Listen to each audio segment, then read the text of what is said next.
Hello and welcome to my tarot corner. So today I'm doing requests, and this is another request that I received, and it's not a coincidence that I've decided to step away from the hard calls for a day. I think they got enough attention in the past 2 days. So this reading will be around Catherine. So someone in the comments asked me to check the energies around Catherine's visit to Denmark. And we know that there are a lot of similarities between Catherine and Mary, the Crown Princess of Denmark. She was also a commoner, that she was Australian. She met the Crown Prince of Denmark by chance in a bar in Sydney during the 2000 Olympics. And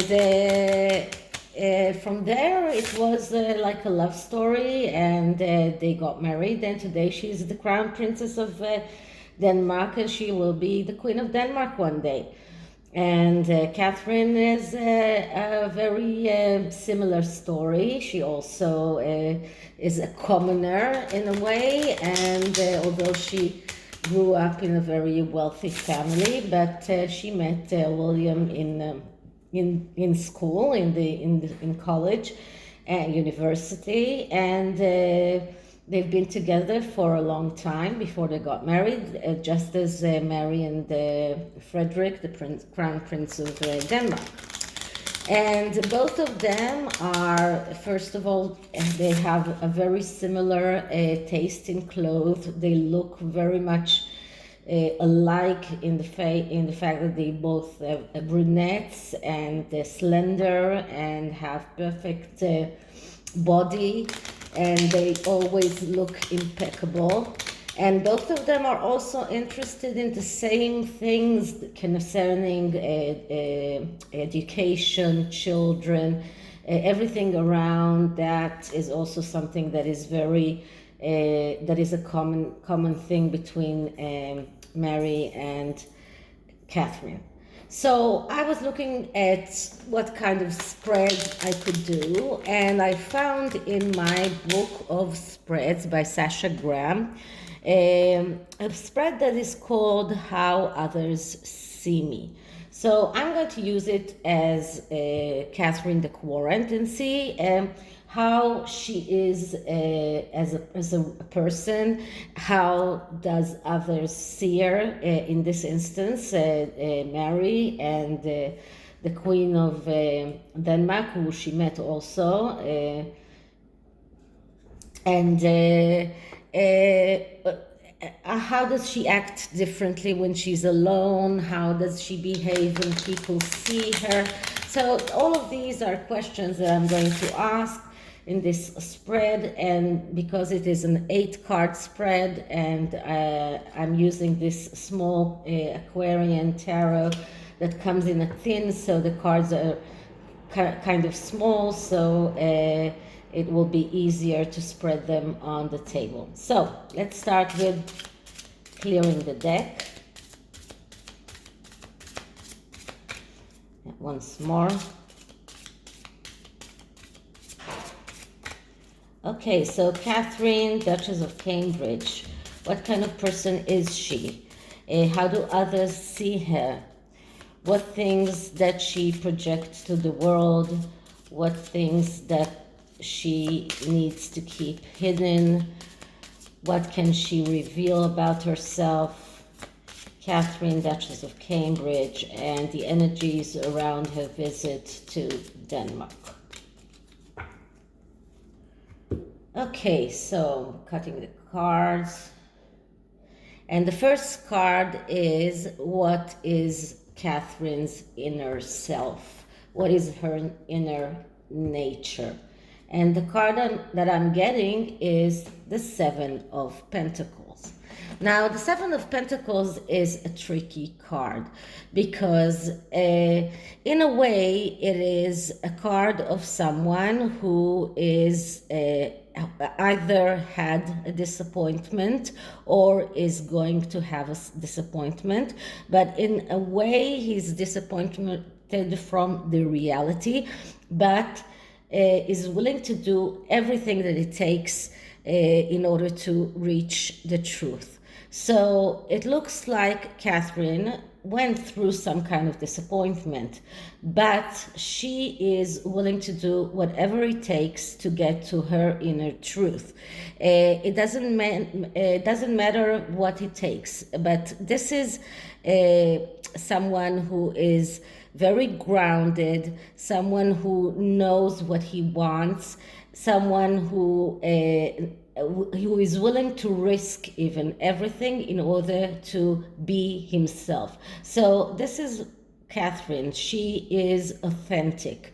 She will do anything to be authentic, even if it means disappointment. So in a way, although she also has everything, but she is in a way a little bit disappointed, and but she's willing to do everything in order to project her true self.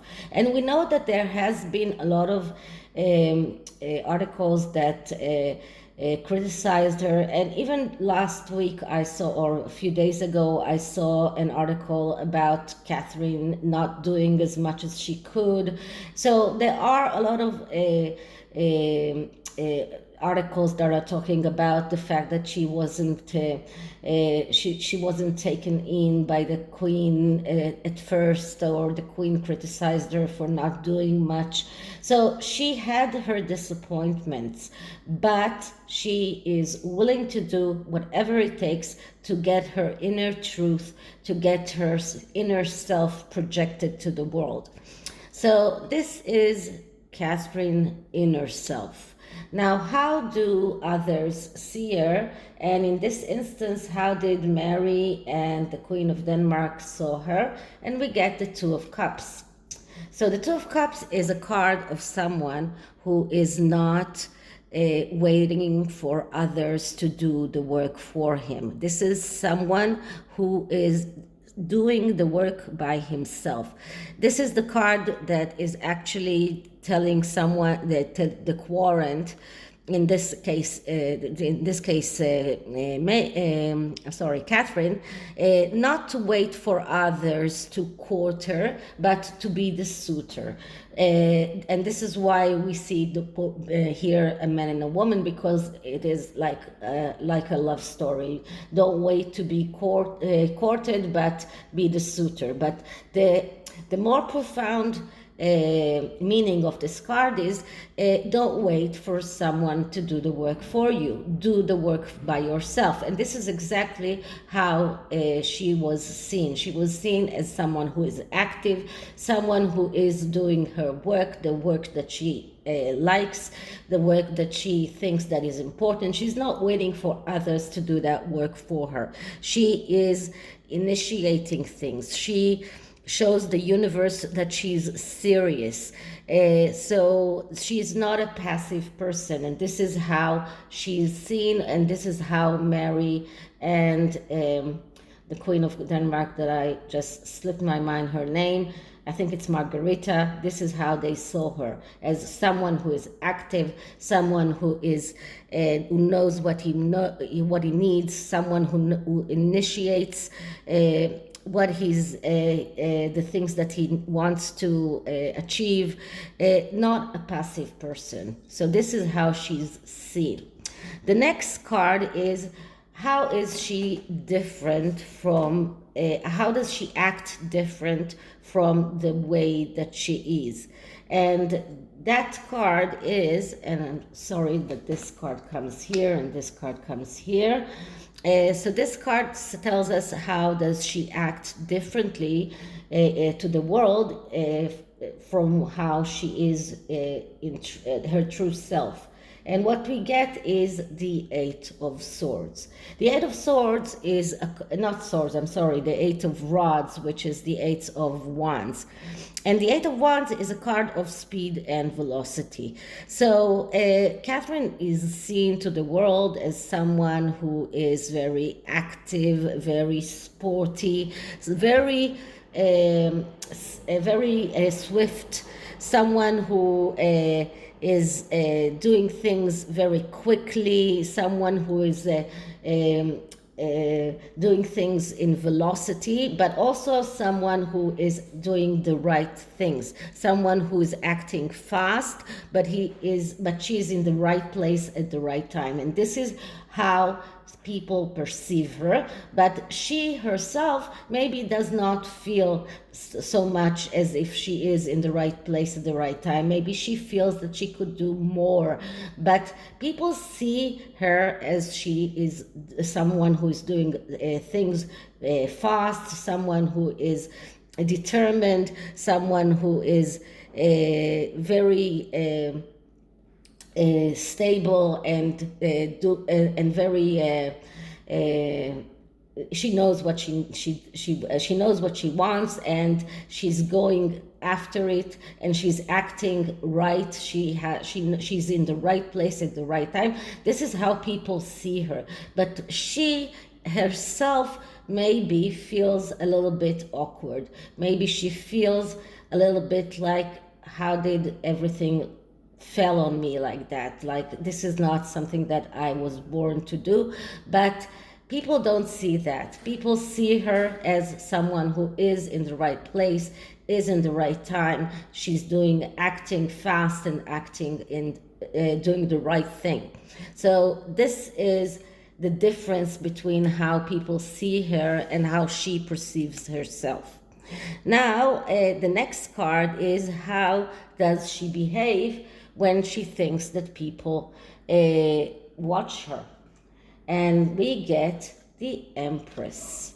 So the Empress is the mother card. So when she knows that people see her, she is acting as the mother. She shows the world that she is the mother, not only the mother of her own children, but the mother of the nation in a way, because she's been taking care of everything that is connected to education of children, the famous 5 questions that she did. So she is showing the world. This is how she is showing the world. This is how she's acting when she knows people are watching, that she's showing everyone that she is not only the mother of her own children, but she is the mother of the nation. Another way of seeing the Empress card is someone that will give everything that he has without asking anything in return. So this is how she acts towards the world when she knows that people see her. She is showing them that she is not asking for anything in return. She will give everything that she has, but she will not ask. She's not asking for anything, for anything in return. All she needs is to know that she is doing the right thing, that she's acting in the right way. So this is how she acts when she knows that people are watching. So the next card is, what does she think that she projects to the world? And we get here the Queen of Swords. That's interesting because the Queen of Swords is the archetype of a woman who is, in a way, the opposite of the Empress. The Queen of Swords is not a motherly archetype. The Queen of Swords is the archetype of the idealistic, the one who takes social responsibility, someone who will even sacrifice her personal relationships for those social responsibilities, someone who will even self-sacrifice herself for others. But this is the idealistic, and this is how she thinks that the world see her. She thinks that people don't see her maternal side so much, but people see more her idealistic side. This is how she thinks that people see her. And the next card is, what does she really projects to the world? What is the true projection of her? And we get the Three of Pentacles. And the Three of Pentacles is a card of cooperation and of reward. So she thinks that the world sees her as the idealistic, but actually the world sees her as someone who is cooperating with her husband, with the royal family, someone who is acting in cooperation with everyone, and someone who is getting that recognition and rewards that she deserves. So this is how the world actually this is what she actually projects to the world. This is how the world actually sees her, and this is the difference between and the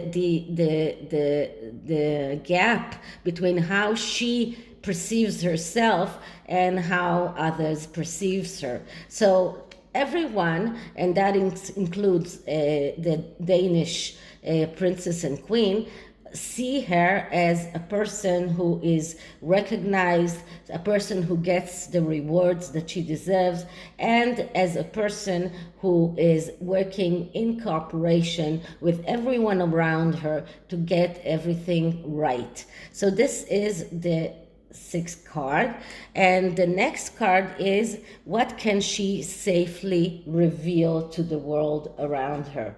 And we get the Three of Wands. Now that's interesting because the Three of Wands is another card of recognition. The Three of Wands is also recognition and cooperation.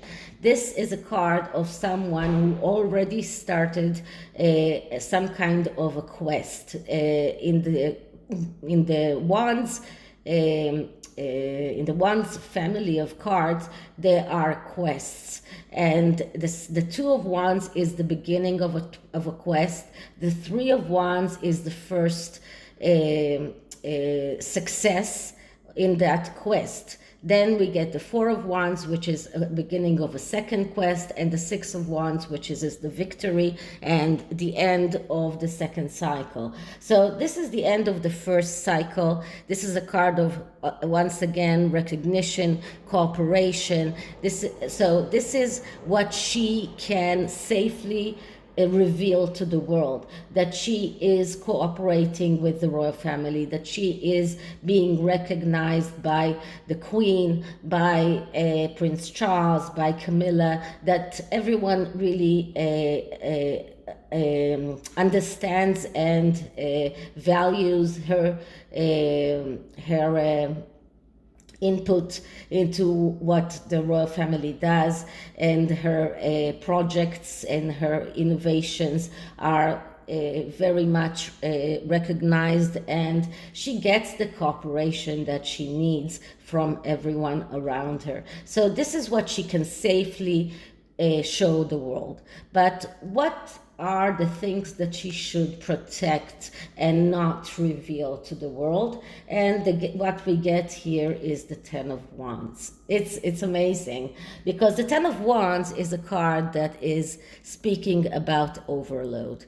So Catherine does not feel that it is that she can reveal to the world how difficult it is for her. She needs to protect those feelings.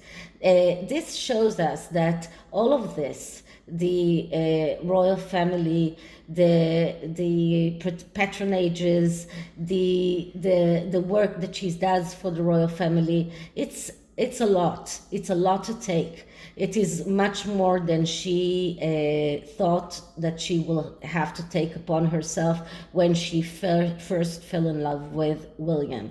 And this is an overload. This is taking too much upon herself. And this is something that she does not want the world to know. This is something that she wants to protect. She feels that, but she doesn't want everyone to think even that she feels that it is too much for her, that it is a lot to take. So this is something that she should protect and not reveal to the world. So this is the tarot reading about the about Catherine and the way that she is perceived in the world. And I'm using my new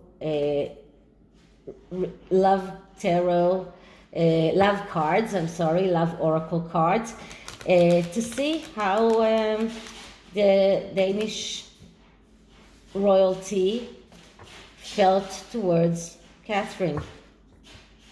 So let's see, what do they feel towards her?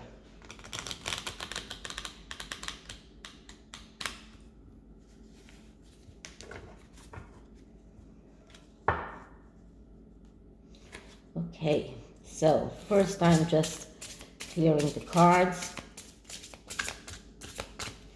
Okay, so Catherine and the Danish royalty, how did they see her? How do they feel towards Catherine? How do Mary and Margarita, the Queen of Denmark, feel towards Catherine, Duchess of Cambridge? Let's see what we get.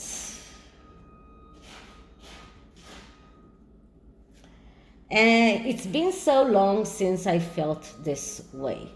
So in a way, it is a feeling that, or maybe for Mary, who learned Danish and speaks Danish fluently, but now she met with Catherine, who they have so much in common, and of course she could speak English to her, and she's Australian, so that's her mother tongue. So in a way, for Mary, it was like, it's been so long since I felt this way. So it is like throwing her back and giving her the feeling of nostalgia, of remembering how she was before she got to be a princess. So this, in a way, made Mary look at Catherine, and they clicked so much that it was like